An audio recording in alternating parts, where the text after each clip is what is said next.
Imagine what it's like for a doctor when they have to sit there day after day sorting out the differences between the really intense and actual important emergencies that come to them, people with legitimate health concerns, and those of hypochondriacs that come in constantly, 3 times a week with, oh, my left ear is twitching, so like, you need to help me.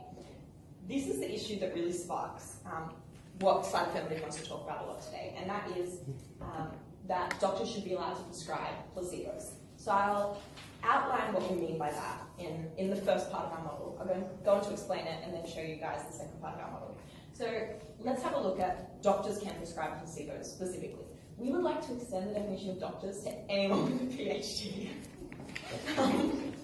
We would like doctors of philosophy and doctors of mathematics, any sort of doctor to be able to prescribe placebos in this case. Then secondly, what does prescribe actually mean?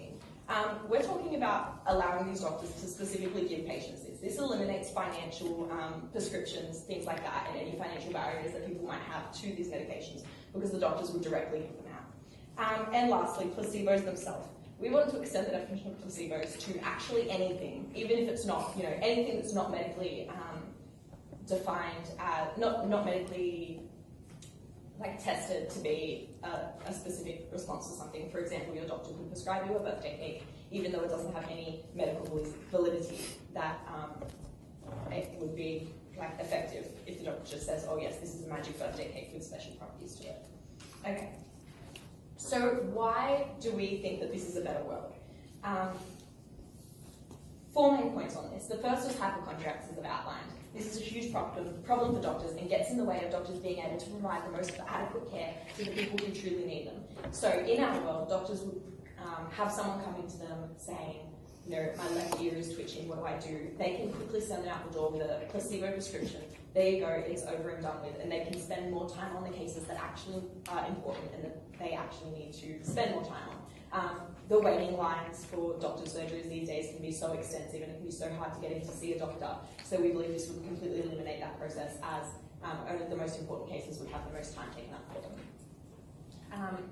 Okay, the main other 3 points of substantive I want to look at are why philosophers and other sort of doctors should be allowed to prescribe these medications, why patient awareness is actually overrated in the first place, and why the finance is better on our side of the house. So,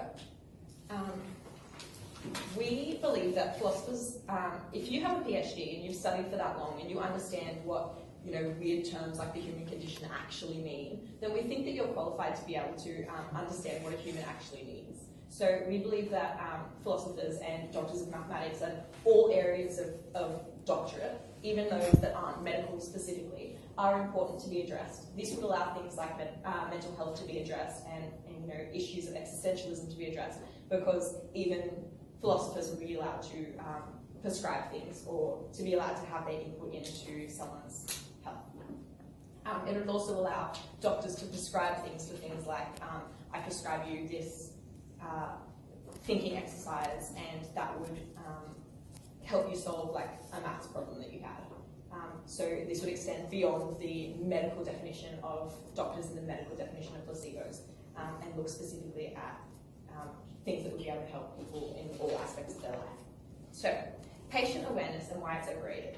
Patients don't really need to know what's going on with their health. I know that patient awareness is something that is very big in society these days, and people think that the patient should have a lot of input in what is said in what is done with their health. We actually think that that's completely wrong.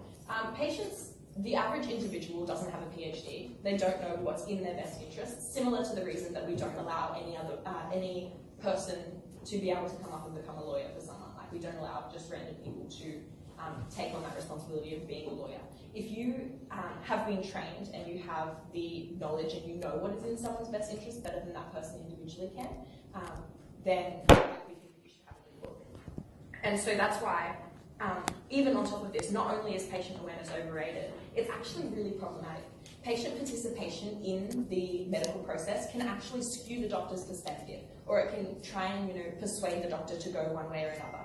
We think that this doesn't allow doctors to do their jobs to the most effective extent, and we think that doctors would actually be more efficient if they didn't have to take into account the patient's belief in, oh, I think that this specific type of antibiotics causes cancer, without any reasonable backing.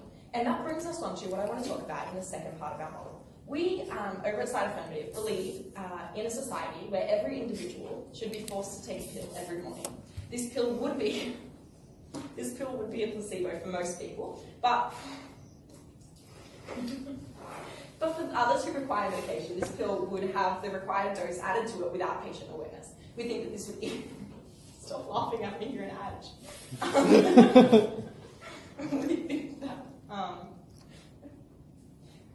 We think that this would be really effective for a number of reasons. 5 main reasons. The first is equality. It means that everybody takes the same pill. You don't have any sort of issue in terms of societal or peer pressure. Everyone takes that pill in the morning. You don't need to tell people what's in that pill, so when you're taking your pills, everyone else is taking their pills as well. We also think that, as we've outlined, patient awareness is a really problematic thing for allowing doctors to do their most effective work. We also think that financially, as I'll go into a little bit more, this would allow for cheaper prices of medication. People would be able to afford this system and afford healthcare in the system, because hypochondriacs would then not know whether or not things have been added to their medication. If the doctor says that they have, and then, oh, I'm sure it has, and now my left ear has stopped twitching, what a miracle. And the last thing, and one of the most important reasons why we think that this is the way society should be, is that it would increase doctors' confidence. If they know that they don't have a patient looking over their shoulder the entire time and thinking, oh, what's what are they going to think if I use this medication that had, one paper published about it that says that it caused autism. We want doctors to be able to make that decision, informed doctors that have knowledge of the situation, rather than people who don't have any knowledge of the situation. That's why we think doctors would be a lot more confident in being able to do their work if they knew that patients weren't looking over their shoulders. So the last thing I want to talk about is why this is financially a good model, and why this is better for patients and individuals financially. Medication can be really expensive. People under the status quo who have medical conditions that require very expensive medication often can't afford that medication, or often struggle financially because of the money they have to set aside for that medication. We think this is a problem because everyone should be able to access good healthcare. If we add placebos into the mix of this medication and put things here and there, prices for all medication will drop. Why is that? Well, people don't know what's what. They don't know if their medication is real, they don't know if their medication is a placebo, and they won't know and won't want to pay this exorbitant price for a medication that they're not too sure of. Like, there's a good chance that my medication is a placebo. Therefore, demand and people wanting medications in certain ways, like the patient influence or consumer influence and the demand across the board, would cause medications of all varieties to drop in price. That, given to the fact that doctors would be directly giving these medications, and therefore the fees would sort of come directly from patients paying the doctors in that sense, means that the medication would be evened out across the board in a sort of communist system where everyone would be paying for everyone's medication. And so on that is why we support the Communist Party, and we are proud to support.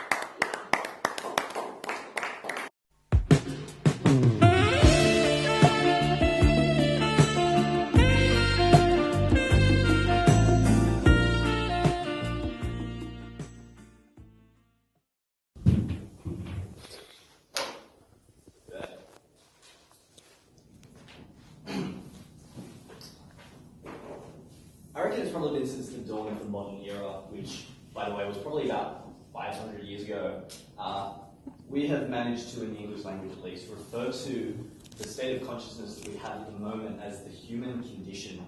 Now, whether we want to attribute this to an overarching action of churches, whether we want to attribute this to this idea of some kind of a fall from grace, it's almost undeniable, at least in our common lexicon, that there seems to be some sort of a problem with the way that we see the world and a general feeling of discordance with the world around us. Now, as my beautiful first speaker mentioned in her model, placebos are a very interesting way to be able to assist human beings in dealing with these discordant feelings that apparently, for some reason, are so prevalent within at least English, history for the last 500 years. Now, I want to walk through the actual legitimate, realistic outcome that we can see from this sort of a model that my first speaker has brought to you. So I want to make a comparison with a little bit of Eastern philosophy first of all. I just mentioned the human condition, and I mentioned this idea that we're discordant from nature. We look at nature as some kind of an artifact, something that exists which we have to mold and use, but fundamentally isn't part of us. The only problem is that this is a lot to do with language. It's a lot to do with how we see the world, but it isn't the worldview, and it certainly isn't the worldview of the majority of people that live. Let's look at something, for example, Taoism, which is practiced a lot in China as the diametric opposite to a lot of the more virtue ethic-based theories or philosophies that they developed in countries such as that. And Taoism looks at the world as an organism, something that we're fundamentally part of, and they don't have a human condition because humanity is fundamentally something that is part of this world. So, how do we fix the human condition in the English sense of the term? Well, it's placebos, realistically. How do placebos work? Let's look at it from a first instance. We have placebos, and let's face it, this is the cause of hypochondriacs. We have placebos, which incites class warfare to disintegrate the middle class. A Marxist communist revolution will exist for years until, finally, the property is reinvested in the Excelsiors, who are the neo-upper class. Finally, we develop a trash economy. It sounds crazy, but we use cubes of trash as money. It's a gold rush, and everyone gets rich. So what does this do? What does this do? Firstly, it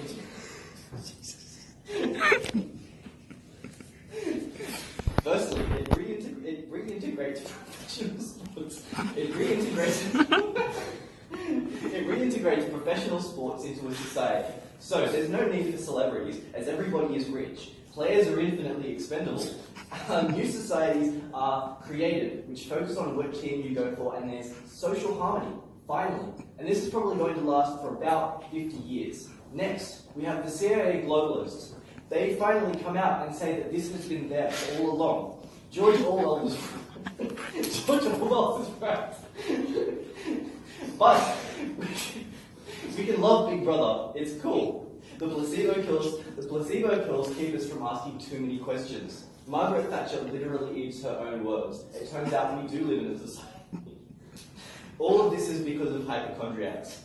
Finally, we can ultimately say that this was the work of MKUltra. It's the best example of an extra-medicinal prescription-based regime that we had. And if nobody knows what MKUltra is, it was in the 1950s due to a 1970s social experiment where the CIA was dosing regular people with LSD for the sole purpose of experimenting with mind control. It turns out that this could be very effective, and when they weren't using LSD, they were using crazy drugs like BZ, which gave you trips that lasted for 3 days, and you literally saw other dimensions.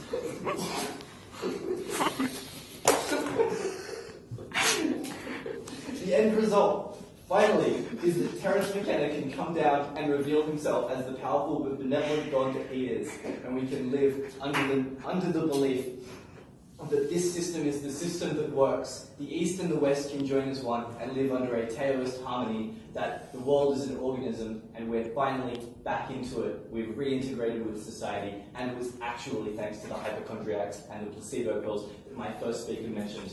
Thank you. Yes.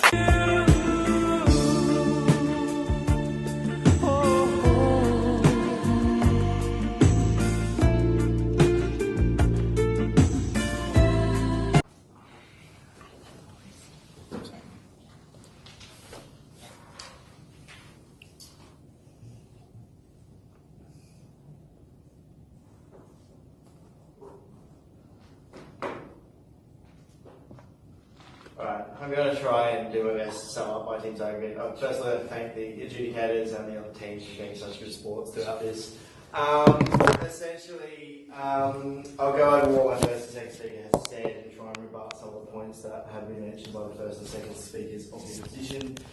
I'd like to start off by making it clear that we live in a society. despite what Donald Trump would have you believe. And this society has a problem. It has many problems, but I think just one of the problems that we mentioned is hypochondriacs. And this is one of the problems that we mentioned throughout both our first and second speakers that hasn't actually been dealt with by the opposition. Is what is the issue here? And the issue we are promoting is hypochondriacs. If you have a doctor who's issuing a drug to a hypochondriac, which may have negative harms on a patient, then that's not going to help anyone, you know. And if you want to give a sugar pill to someone because it stops them coming in and complaining and whinging, then it's just a much easier solution. There's already a big burden on our medical industry at GPs, like you have to wait sometimes an hour at your doctor and things like that. Because there's people in there who just like old grandmas who think they've done something to hurt their hip. When they're fine, they just want someone to talk to and they're just whinging. This is the issue here, is presenting placebos, and we believe that anyone can do it because that removes the burden. And also you should be able to prescribe whatever you want. Like, who doesn't like cake? Who doesn't like birthday cake? Blowing out candles is fun, therefore it will fix everything wrong with you. I think the second speaker of the negative brought up this idea that patient awareness, you know, this was something the first speaker of the negative brought up as well, was the whole idea of patient awareness. We believe that patient awareness is overrated. To be frank, what is patient awareness? Realistically, if they provide you with a drug like Panadine, even something simple like Panadine 4, do you know every chemical? Does the average person know every chemical that's in that drug? No. So if you provide them with a sugar pill, what's the difference? They're telling you this drug is going to help you and get you better.